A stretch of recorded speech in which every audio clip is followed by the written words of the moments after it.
Assalamualaikum warahmatullahi wabarakatuh. Salam sehat selalu untuk kita semua, teman-teman sekalian. Pada pertemuan kali ini, kita akan mempelajari bersama terkait dengan pokok bahasan implikasi finansial teknologi bagi industri bisnis dan keuangan. Di hadirnya industri finansial teknologi memberikan beberapa dampak ya, atau memberikan beberapa pengaruh bagi industri bisnis maupun industri keuangan khususnya yang ada di Indonesia. Dampak atau pengaruh hadirnya industri fintech ini tentunya akan memberikan faktor yang sangat mendukung ya bagi perkembangan industri bisnis maupun industri keuangan. Ketika industri bisnis maupun industri keuangan atau perusahaan bisnis maupun perusahaan di lembaga keuangan menjalankan aktivitas operasionalnya, mereka dihadirkan dengan adanya inovasi dari industri finansial teknologi yang selama ini sudah berjalan di negara Indonesia. Kita akan melihat beberapa hal yang kaitannya dengan dampak atau pengaruh hadirnya industri fintech bagi industri bisnis maupun industri keuangan. Yang pertama, secara garis besar bahwa implikasi ya atau dampak atau pengaruhnya adanya industri fintech bagi sektor bisnis maupun sektor keuangan itu dipengaruhi atau ada latar belakang dari dua aspek. Yang pertama berkaitan dengan implikasi hadirnya model bisnis baru. Ya, jadi dengan adanya industri fintech itu muncul inovasi model bisnis yang berubah. Perubahan model bisnis yang dijalankan oleh setiap perusahaan, baik itu sektor bisnis maupun lembaga keuangan atau perusahaan keuangan, itu melakukan berbagai layanan keuangan dilakukan dengan konsep yang berbeda dari sebelumnya. Di mana setiap perusahaan bisnis maupun perusahaan sektor keuangan melakukan perubahan model bisnis yang sebelumnya belum pernah sama sekali mereka jalankan, kemudian mereka melakukan inovasi ya dengan hadirnya perkembangan dari industri finansial teknologi. Kemudian yang kedua, hadirnya industri fintech itu merupakan bagian dari barrier to entry yang berkurang. Artinya di dalam aktivitas perusahaan bisnis, khususnya juga di perusahaan keuangan atau sektor keuangan, muncul pelaku-pelaku yang unregulated ya, yang dapat menjalankan layanan sebagaimana institusi yang regulate. Jadi hadirnya fintech itu banyak dulu semula beberapa perusahaan yang ada di industri fintech itu belum memiliki payung hukum atau dasar hukum ketika menyelenggarakan sebagai pihak penyelenggara teknologi keuangan. Maka dalam hal ini pihak-pihak yang selama ini ya mendominasi di dalam aktivitas khususnya di sektor keuangan, munculnya industri fintech, perusahaan-perusahaan yang terlibat di dalam industri finansial teknologi, mereka mampu atau bisa menjalankan hal yang sama sebagaimana yang dijalankan oleh perusahaan-perusahaan sektor keuangan di dalam kegiatan bisnisnya, di mana kegiatan bisnis secara umum di lembaga keuangan atau perusahaan keuangan melakukan penghimpunan dana, melakukan penyaluran dana, dan menawarkan jasa atau layanan keuangan. Dan itu hadir atau muncul oleh pihak-pihak atau pelaku-pelaku yang selama ini pada saat itu belum ada payung hukum atau dasar hukum yang menaungi mereka untuk menjalankan bisnis serupa ya. Kemudian mereka berjalan melalui peranan teknologi atau aspek digitalisasi. Jadi hadirnya industri fintech ini menjadikan pihak-pihak yang selama ini belum ada payung hukum atau dasar hukumnya sudah bisa menjalankan dulu aktivitas yang ada di sektor keuangan Hal ini menunjukkan bahwa banyak pihak yang juga secara mobilitas juga memanfaatkan ya sarana dan layanan yang ada di dalam perusahaan-perusahaan industri fintech. Secara fenomena bahwa dari perkembangan yang ada bahwa dari dasar hukum ya memang fintech itu sudah berjalan dulu aktivitas operasionalnya ya atau kegiatannya sudah berkembang atau berjalan terlebih dahulu. Sedangkan payung hukumnya atau regulasinya pada saat itu belum muncul. Ketika banyak pihak yang semakin banyak atau pelakunya tadi semakin banyak yang melakukan kegiatan bisnis di sektor keuangan, barulah pemerintah menerbitkan banyak kebijakan, banyak aturan, banyak pedoman bagi pihak-pihak di dalam penyelenggara teknologi finansial. Dan itu berjalan hingga saat ini dan secara mobilitas bahwa dari perusahaan yang ada di industri fintech atau perusahaan yang ada di sektor keuangan, termasuk user atau penggunanya, itu saling terintegrasi ya. Jadi ketika mereka menawarkan kegiatan bisnis berbasis layanan teknologi atau digital, penggunanya pun juga memanfaatkan sarana itu seoptimal mungkin.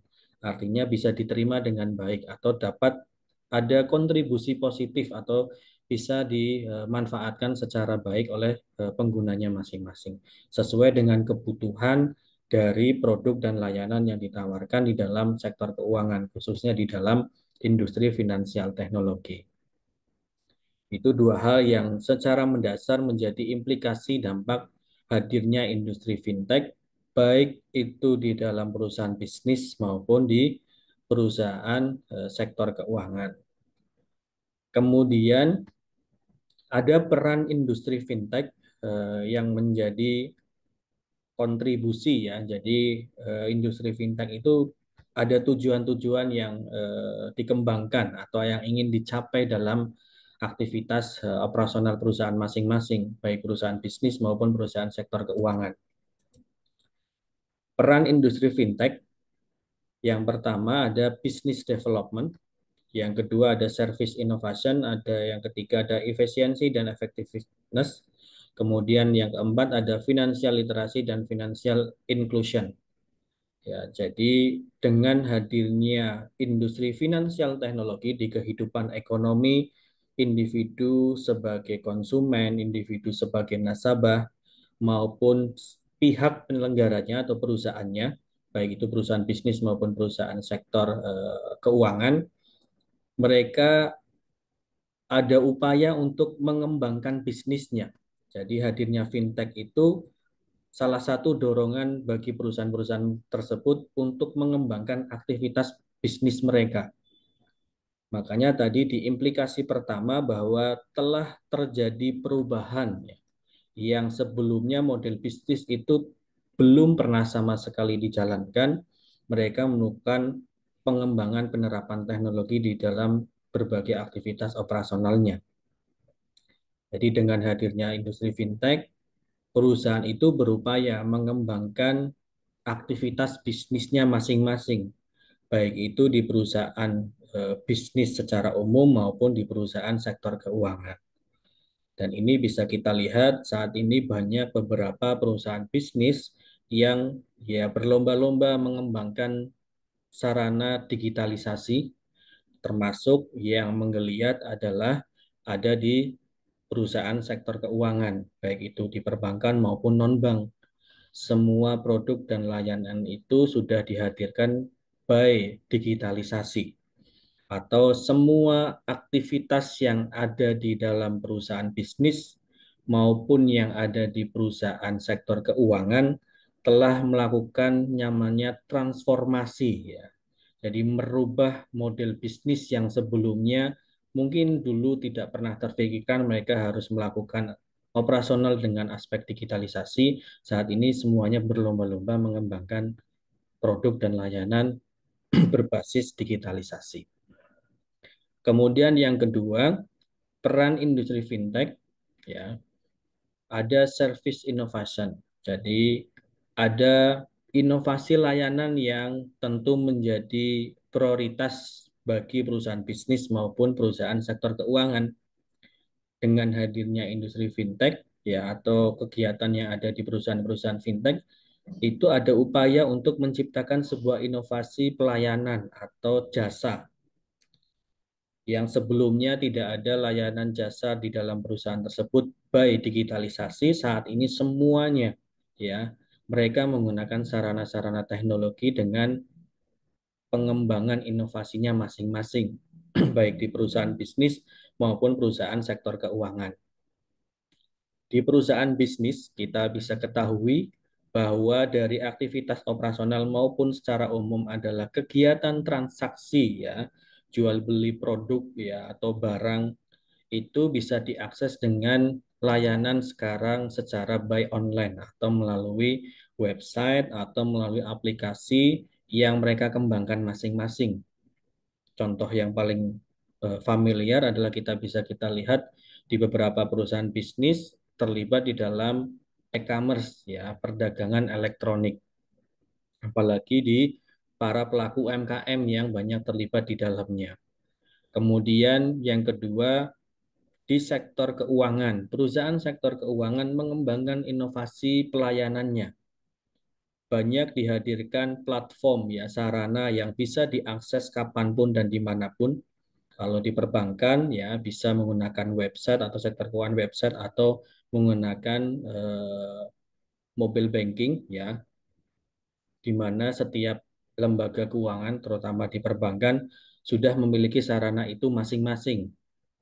Kemudian di dalamnya secara inovasi layanan atau jasa yang ada, mereka juga menawarkan banyak hal di dalamnya, terutama berkaitan dengan kepentingan atau kebutuhan untuk transaksi, terutama untuk transaksi pembayaran dengan berbagai jenis dan kebutuhan di setiap masing-masing kebutuhan dari usernya atau penggunanya. Kemudian yang kedua berkaitan dengan kebutuhan untuk berinvestasi. Jadi berkaitan dengan inovasi layanan by digitalisasi, semua sektor perbankan itu sudah menawarkan berbagai jenis tadi. Baik itu melalui internet banking, baik itu melalui software atau m-banking bank masing-masing. Dan itu bisa diakses kapanpun dan dimanapun, sehingga setiap user bisa memanfaatkan sarana sesuai dengan kebutuhannya kapanpun. Kemudian yang ketiga, peran industri fintech juga ada tujuan untuk mengoptimalkan efisiensi dan efektivitas. Jadi di dalam operasional perusahaan itu ketika hadirnya industri fintech membuat kegiatan atau operasional termasuk biaya yang dikeluarkan untuk mendanai kegiatan-kegiatan operasional itu bisa secara efisien atau secara efektif. Bagaimana contoh paling sederhana perusahaan bisnis ya saat ini ketika menjual produknya tidak harus by offline atau secara langsung dengan gerai atau toko. Mereka bisa mengembangkan atau menawar produk itu melalui internet ya atau melalui website atau melalui software yang dikembangkan oleh masing-masing perusahaan bisnis. Hal serupa juga yang dijalankan di sektor keuangan, terutama di perbankan. Kita bisa tahu bahwa kegiatan bisnis, penghimpunan, penyaluran, dan jasa atau layanan semuanya bisa diakses dengan murah ya. Artinya layanan itu tidak membutuhkan biaya yang tinggi bagi penggunanya atau termasuk bagi perusahaan tersebut ketika melakukan operasional dengan biaya-biaya yang harus dikeluarkan. Contoh misalnya baik perusahaan bisnis maupun di keuangan ketika ingin mempromosikan produk atau layanannya ya mereka bisa menampilkan media promosinya dengan secara digital atau secara visual dan aktivitas operasionalnya pun juga bisa lebih efektif dan efisien. Contoh misalnya yang seperti kita ketahui di dalam industri fintech ada kegiatan bisnis peminjaman atau kredit bisa dilakukan dengan sarana yang sudah disediakan secara digital. Jadi dengan hadirnya industri fintech ini ada upaya untuk menciptakan efisiensi dan efektivitas di dalam seluruh aktivitas operasionalnya, termasuk efisiensi dan efektivitas untuk memenuhi ya kebutuhan dan layanan kepada pengguna atau usernya. Kemudian yang keempat, ada tujuan untuk financial literasi dan financial inclusion. Jadi dengan hadirnya industri fintech ini, perusahaan itu ada upaya untuk meningkatkan ya literasi keuangan dan inklusi keuangan bagi seluruh pihak yang terlibat di dalam industri fintech, baik itu perusahaan bisnis maupun perusahaan sektor keuangan. Pihak-pihak yang selama ini enggan atau dalam tanda kutip belum mau ya mempelajari hal-hal yang berkaitan dengan literasi pengetahuan tentang finansial teknologi dan belum mau mengakses layanan keuangan berbasis teknologi, dengan hadirnya fintech, mereka bisa memanfaatkan sarana itu untuk menambah pengetahuan, untuk menambah kemudahan dalam mengakses layanan-layanan di dalam transaksi pada perusahaan bisnis maupun transaksi pada lembaga keuangan. Dan ini juga seiring dengan tadi korelasi antara pihak penyelenggara dengan pihak penggunanya. Jadi pihak penyelenggara perusahaan bisnis maupun sektor keuangan menyediakan sarana berbasis teknologi, user atau penggunanya juga memanfaatkannya dengan baik atau ada kontribusi manfaat yang diperoleh. Dan itu banyak didominasi dari beberapa survei dari data, banyak beberapa pihak yang saya rasa ada istilah namanya generasi atau digital natif ya, orang-orang yang memang secara umum sejak awal sudah memahami sarana-sarana teknologi. Jadi ketika ditawarkan layanan berbasis teknologi di perusahaan bisnis maupun perusahaan sektor keuangan, mereka sudah bisa mengaksesnya dengan baik. Apalagi bagi generasi-generasi milenial. Itu empat hal yang menjadi latar belakang peranan industri fintech, baik perusahaan bisnis maupun perusahaan sektor keuangan. Kemudian, nah dari sudut pandang tadi, transformasi, ya, baik itu di perusahaan bisnis maupun keuangan, ada hal-hal yang dikembangkan dengan integrasinya teknologi di setiap masing-masing perusahaan. Secara khusus, yang terjadi di dalam perusahaan sektor keuangan, ada sarana-sarana penerapan teknologi yang diciptakan di dalam kegiatan bisnisnya sektor keuangan.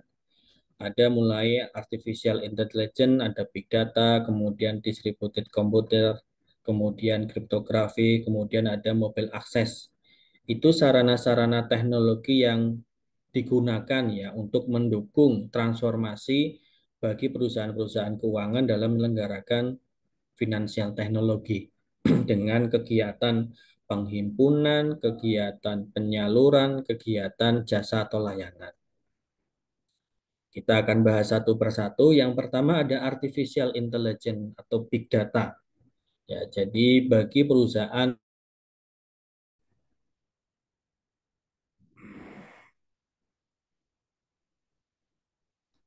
di mana setiap perusahaan menerapkan teknologi big data ini untuk memperoleh data dan informasi berkaitan dengan kegiatan operasionalnya atau bisnisnya. Jadi teknologi ini melayani banyak perusahaan yang ada di sektor keuangan untuk melakukan identifikasi ya hal-hal yang berkaitan dengan kegiatan operasional bisnis perusahaan sektor keuangan khususnya di platform pinjaman.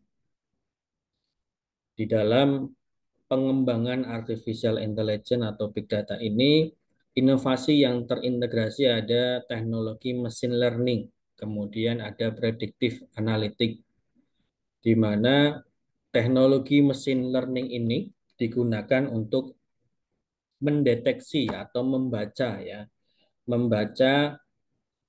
data atau informasi yang disampaikan menggunakan sarana teknologi, baik itu melalui website atau melalui software. Jadi contoh misalnya ketika individu itu menyampaikan ya atau memberikan data kepada platform atau software, mesin learning itu akan membaca ya.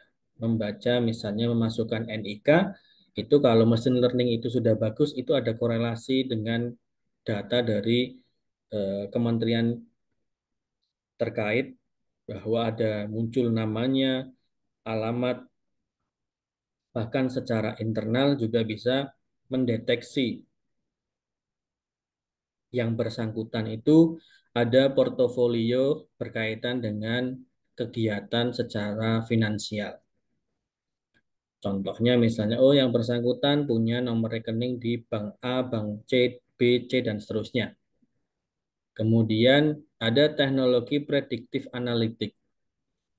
Ini biasanya digunakan untuk melakukan analisa kredit atau analisa bagi nasabahnya. Jadi ada alat algoritma atau perhitungan ya secara analisis memprediksi bagaimana kemampuan nasabah yang bersangkutan. Apakah dia kategori yang baik, cukup, atau kurang.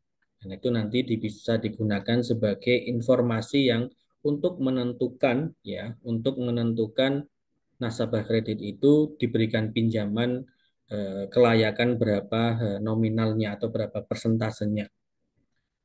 Termasuk juga prediktif analitik maupun machine learning ketika ada individu yang memerintahkan ya software atau mesin itu untuk melakukan transaksi pembayaran. Jadi ketika memasukkan misalnya nomor rekening, kemudian memasukkan nomor virtual account atau kode khusus tertentu, software itu atau mesin itu akan mendeteksi dengan sendirinya. Dan itu juga ada kerahasiaan yang sudah terintegrasi ya. Kalau individu atau pengguna itu menyampaikan ya, misalnya PIN atau password, mesin itu akan ya, menyimpan dan membacanya sesuai dengan perintah dari user masing-masing, sesuai dengan kebutuhan di dalam layanan atau akses platform yang ada di dalam perusahaan fintech. Itu salah satu teknologi yang dikembangkan di dalam artificial intelligence atau big data-nya perusahaan-perusahaan fintech. Kemudian yang berikutnya ada distributed computing ya atau berkaitan dengan sistem terdistribusi ya. Sistem yang terdistribusi dari beberapa komputer yang ada di dalam internal perusahaan penyelenggara finansial teknologi sebagai back office ya atau yang menyimpan data secara administrasi kumpulan data atau informasi user tadi, termasuk informasi bagi pihak-pihak yang terlibat atau bermitra di dalam perusahaan fintech, termasuk perusahaan bisnis. Contoh misalnya di dalam perusahaan bisnis dengan sektor keuangan, tadi ada perusahaan e-commerce ya, di mana perusahaan e-commerce ketika terjadi transaksi ya atau layanan, maka akan ada integrasi ya, atau ada data yang terintegrasi antara perusahaan bisnis tersebut dengan lembaga keuangan yang terlibat atau saling bermitra. Nah, di dalam distribusi komputer ini ada inovasi yang dikembangkan adalah sebagai distributed ledger atau blockchain. Jadi di dalam mekanisme proses komputerisasi ya layanan secara digital, ketika misalnya kita bertransaksi di dalam e-commerce, kita harus menyelesaikan proses itu secara tahapan ya, atau secara blockchain tahapannya. Contoh yang paling sederhana adalah misalnya eh, kita tahu bahwa ketika mengisi Google Form ya, kemudian ada tanda bintang yang belum terisi, maka kita tidak bisa beralih ke tahap berikutnya. Sama halnya di dalam distributed computer ini. Jadi ketika kita memproses layanan di dalam perusahaan fintech, ya perintah tahapan yang sedang kita proses itu harus kita selesaikan terlebih dahulu, baru kita bisa beralih ke tahapan berikutnya. Kemudian yang Ketiga ada teknologi atau penerapan dari sudut pandang teknologi kriptografi. Kriptografi merupakan teknik untuk mengamankan data atau dari kerahasiaan data, ya, kemudian keabsahan pengirim atau penerima atau authentication, keaslian data dan pertanggungjawaban terkait dengan hal-hal yang berkaitan dengan kerahasiaan usernya atau pengguna. Nah, kriptografi ini sebuah alat mesin mendeteksi secara digital terkait teknologi smart contract, kemudian biometrik, ya, smart contract, misalnya software aplikasi ya form secara digital, kemudian ada biometrik. Biometrik itu misalnya merekam sidik jari, kemudian merekam termasuk tadi ada PIN dan password, merekam suara, ya, kemudian termasuk merekam scan wajah, ya, itu bagian dari pengamanan data dari user pengguna ketika mengakses layanan finansial teknologi. Dari berbagai kebutuhan mereka untuk transaksi, untuk peminjaman, untuk menyimpan uang, dan yang lainnya, ada mesin mendeteksi tadi kerahasiaan data. Kemudian yang keempat ada mobile access, di mana mobile access ini adalah layanan yang terintegrasi dengan internet, ya, baik pengguna dengan menggunakan smartphone masing-masing, mereka akan memanfaatkan sarana yang terintegrasi menggunakan software, ya. Secara umum kalau di perbankan yang menggunakan m-banking, kemudian kalau digital payment ada digital wallet, ya, atau mobile wallet. Kemudian ada juga misalnya menggunakan perusahaan bisnis menggunakan aplikasinya masing-masing. Jadi setiap pihak ketika ingin bertransaksi itu bisa menggunakan sarana akses melalui smartphone masing-masing. Atau ada software khusus yang sudah diciptakan untuk pengguna itu melakukan perintah kerja dari sesuai dengan kebutuhan individu. Baik itu untuk transaksi di dalam misalnya melakukan kredit secara online, pembukaan rekening baru misalnya secara penghimpunan dana, kemudian untuk kebutuhan transaksi pembayaran atau untuk berinvestasi. Semua itu bisa diakses menggunakan mobil akses yang sudah diciptakan oleh masing-masing pihak, baik itu perusahaan bisnis maupun perusahaan di sektor keuangan. Nah, secara garis besar bahwa finansial teknologi memberikan dampak bagi kedua sektor, ya, baik itu lembaga keuangan perbankan atau secara umum lembaga keuangan secara luas baik bank maupun non-bank, dan yang kedua bagi perusahaan bisnis baik itu perusahaan bisnis manufaktur atau yang melakukan aktivitas perdagangan elektronik atau e-commerce. Di dalam kegiatan ini kedua belah pihak saling simbiosis mutualisme, ya. Jadi setiap pihak saling lakukan mobilitas yang sama. Jadi ketika akan bertransaksi ya perusahaan bisnis pasti akan melibatkan aspek lembaga keuangan atau terlibat juga dengan perusahaan-perusahaan yang ada di finansial teknologi. Contoh untuk digital wallet, kemudian peer-to-peer lending, kemudian ada crowdfunding dan sebagainya. Kemudian kalau dari sudut pandang industri perbankan atau bank, ada pengembangan dari layanan digital banking, ya. Kita bisa tahu bahwa saat ini banyak beberapa bank digital yang sudah hadir di Indonesia menjalankan aktivitas operasionalnya by teknologi atau by digitalisasi. Bank-bank digital mereka menjalankan aktivitas operasionalnya dengan layanan berbasis teknologi informasi melalui internet atau website, ya, melalui mobile banking tadi atau m-banking atau aplikasi yang diciptakan oleh masing-masing bank, termasuk sarana prasarana yang disediakan secara fisik, ya, baik itu mesin ATM, kemudian mesin EDC, kemudian internet banking termasuk kemudian SMS banking, phone banking maupun mobile banking. Jadi digital banking itu menyediakan sarana-sarana berbasis teknologi, baik itu yang secara fisik maupun secara non-fisik atau menggunakan software. baik software yang terintegrasi di dalam internet banking atau website, kemudian ke dalam mobile banking. Kemudian berikutnya ini ada desain ya, bagi sektor keuangan khususnya di perbankan ketika mereka ingin mengembangkan sebagai smart banking. Ada beberapa hal yang mereka persiapkan ya untuk menjadi smart banking ya. Jadi semua layanan sekarang dilakukan basis transformasi digital ya. Individu perusahaan itu bisa menyediakan layanan-layanan secara mandiri. Yang pertama ada teknologi branch navigation ya, atau mesin robotik yang secara otomatis akan memberikan informasi apa yang dibutuhkan oleh user atau pengguna. Kalau di lembaga perbankan ada namanya chatbot ya.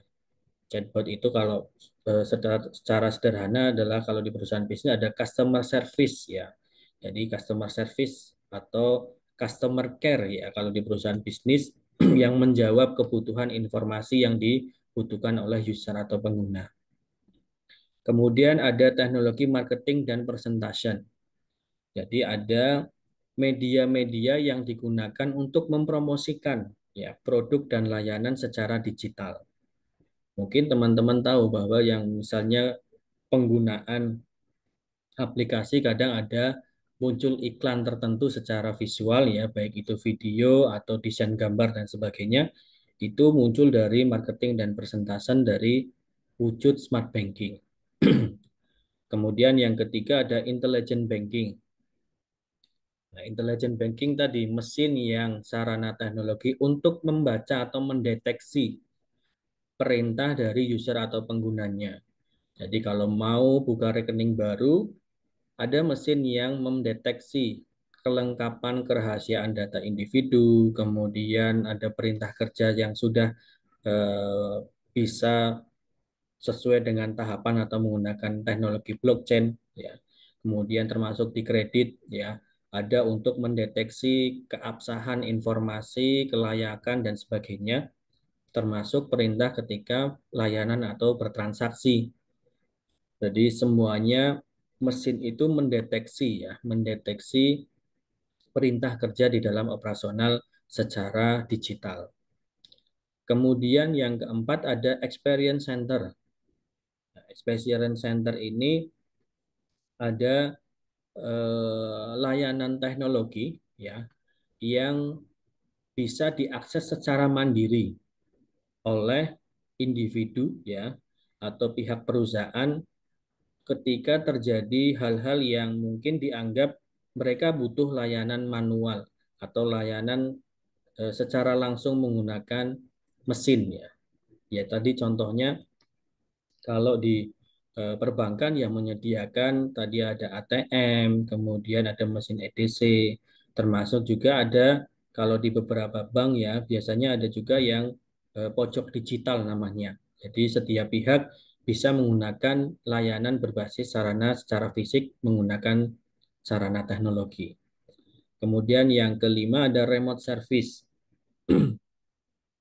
Remote service ini secara umum ini digunakan untuk melakukan interaksi ya, melakukan interaksi layanan kepada pengguna atau usernya. Contoh paling sederhana kalau mau buka rekening baru itu biasanya akan ada video conference atau teleconference atau video call dan sebagainya atau by phone dan sebagainya itu bisa mendeteksi atau mengkonfirmasi ya atau verifikasi data-data dari user atau pengguna. Termasuk juga hal tersebut ketika user mengajukan pinjaman ya. Kalau nominalnya besar dan sebagainya biasanya tetap akan ada namanya kalau secara offline ada survei. Ya, bisa dibilang remote service ini adalah survei secara digital ya untuk mengetahui verifikasi data dan informasi dari user atau pengguna. Itu beberapa hal bagian teknologi yang dikembangkan bagi industri perbankan ketika mereka ingin mengembangkan smart banking ya. Jadi perbankannya menjadi lebih smart lagi, lebih canggih, lebih modern dibandingkan aktivitas yang dilakukan secara offline. Nah, contohnya Yang paling umum ya bagi industri perbankan ya saat ini semua bank memiliki layanan berbasis software yang ada di website maupun software yang ada di smartphone masing-masing. Nah, itu salah satu wujud bagaimana perusahaan perbankan saat ini sudah berupaya menciptakan smart banking tadi. Termasuk ini ada metode pembayarannya dengan menggunakan QRIS, itu bagian upaya untuk meningkatkan smart banking bagi pihak-pihak pembayaran menggunakan cashless ya, tidak harus menggunakan uang tunai. Kemudian di sektor perbankan juga bisa kita lihat secara tren, kita ketahui banyak bank digital yang sudah muncul dan mereka terus melakukan pengembangan inovasinya, menghadirkan layanan-layanan yang selama ini mungkin belum optimal, maka ditingkatkan kinerjanya. Kemudian selama ini layanan itu belum ada, mungkin periode berikutnya mereka kembangkan ya. Banyak hal yang diciptakan oleh masing-masing bank digital, termasuk bank-bank yang selama ini hanya berfokus sebagai bank secara offline. Mereka memprioritaskan layanan berbasis digital tadi, dari mulai Bank Jenius, Bank Jago, Digibank, dan sebagainya. Kemudian ini fenomena di dalam aktivitas ya bank digital, dari data diketahui bahwa aset bank digital mengalami peningkatan dari beberapa periode karena tadi banyak pihak yang mengakses layanan tersebut ya, user atau penggunanya secara inklusi semakin meningkat ya karena tadi butuh efektivitas dan efisiensi dalam melakukan kebutuhan transaksi. Nah, ini juga eh, fenomena persentase masyarakat di Asia Tenggara yang belum tersentuh layanan perbankan. Ini data tahun 2022, masih banyak warga Indonesia atau masyarakat yang belum menyentuh layanan perbankan secara digital. Jadi mereka masih sering datang ke kantor atau banknya. Kemudian kalau dari sudut pandang perusahaan bisnis, fenomenanya kaitan dengan industri fintech, ada beberapa hal media penjualan secara e-commerce atau secara elektronik, ya bisa melalui marketplace, melalui website, melalui pesan instan, atau bisa melalui media sosial. Kemudian ketika untuk bertransaksi, khususnya kaitannya dengan industri fintech, perusahaan bisnis biasanya ada korelasi untuk transaksi pembayaran. Ya, jadi untuk pembayaran di kegiatan perusahaan bisnis pasti juga akan melibatkan perusahaan-perusahaan yang ada di industri finansial teknologi. Secara umum paling banyak keterlibatannya di aktivitas digital payment. Jadi beberapa perusahaan-perusahaan digital payment menawarkan pembayaran ya melalui platform-platform mereka masing-masing. Ada misalnya di Shopee, ada ShopeePay, Tokopedia, ada OVO, kemudian ada GoPay dan sebagainya. Itu semua menyediakan sarana untuk pembayaran di dalam perusahaan bisnis.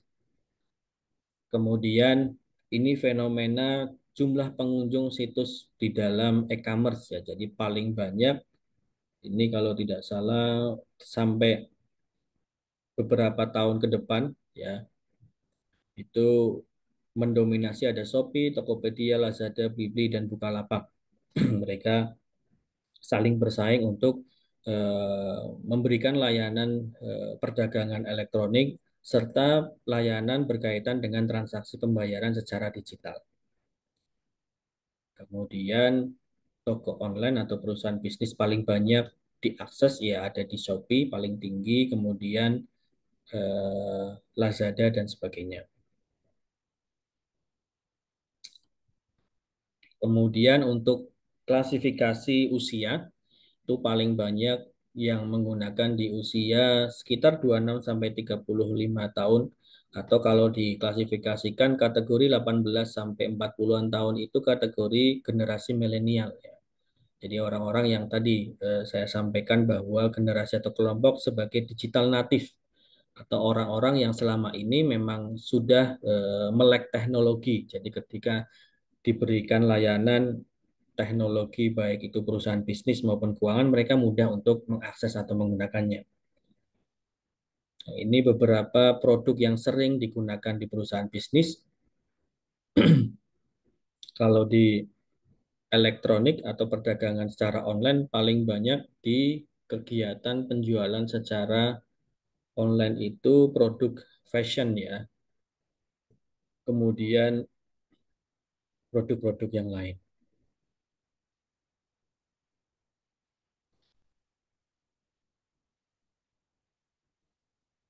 Kemudian statistik berkaitan dengan transaksi di dalam e-commerce atau perusahaan yang terlibat, perusahaan bisnis ya yang terlibat dengan penerapan teknologi tahun 2022 itu mengalami peningkatan sejak tahun 2021, apalagi dengan adanya pandemi kemarin. Orang terbiasa melakukan transaksinya atau kebutuhannya melakukan pembelian ya atau melakukan pembelanjaan secara online atau menggunakan sarana e-commerce, yaitu mengalami peningkatan yang bertambah ya. Jadi sejak 2021 hingga 2022 dan bahkan sampai 2023 dan 2024 ini banyak pihak yang secara mobilitas memanfaatkan sarana perusahaan bisnis yang ada di e-commerce, termasuk mekanisme pembayarannya. Dan ini beberapa hal fenomena yang menjadi latar belakang kenapa unit bisnis tidak melakukan e-commerce atau masih ada beberapa pihak ya pelaku usaha yang menganggap aktivitas perdagangan atau bisnis secara online atau secara digital itu belum perlu atau belum diminati. Masih ada sekitar 71% yang masih memang mereka lebih nyaman untuk secara offline.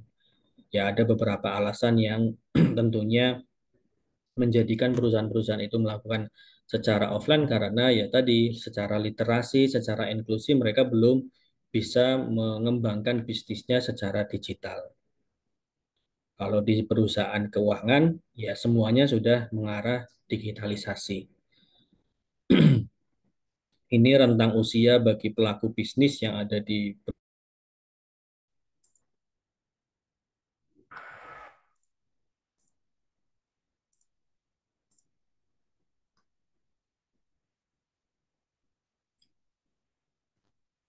dari rentan usia pemilik atau pihak yang terlibat di dalam bisnis secara elektronik atau secara digital paling banyak didominasi oleh usia generasi milenial tadi ya. Ya karena tadi mereka adalah pihak atau kelompok sebagai generasi natif tadi, digital natif tadi.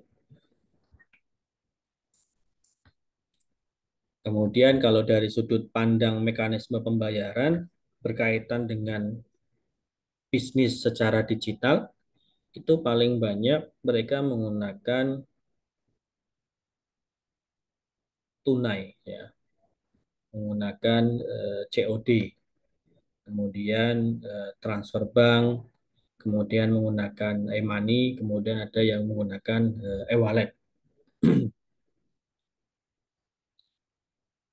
Nah, itu beberapa hal yang menjadi implikasi dan fenomena terjadi di dalam industri fintech serta beberapa teknologi yang diterapkan di dalam perusahaan bisnis maupun di dalam perusahaan sektor keuangan, yang mana industri fintech ini memberikan dampak atau pengaruh ya besar bagi operasional yang ada di perusahaan bisnis maupun di sektor keuangan. Demikian yang dapat saya sampaikan berkaitan dengan sesi pertemuan hari ini. Jika nanti ada hal-hal yang belum jelas mau ditanyakan, bisa ditanyakan melalui chat di grup WhatsApp atau mungkin chat di forum kelas. Silakan. Saya akhiri untuk pertemuan hari ini. Terima kasih atas waktu dan perhatiannya. Salam sehat selalu. Wassalamualaikum warahmatullahi wabarakatuh.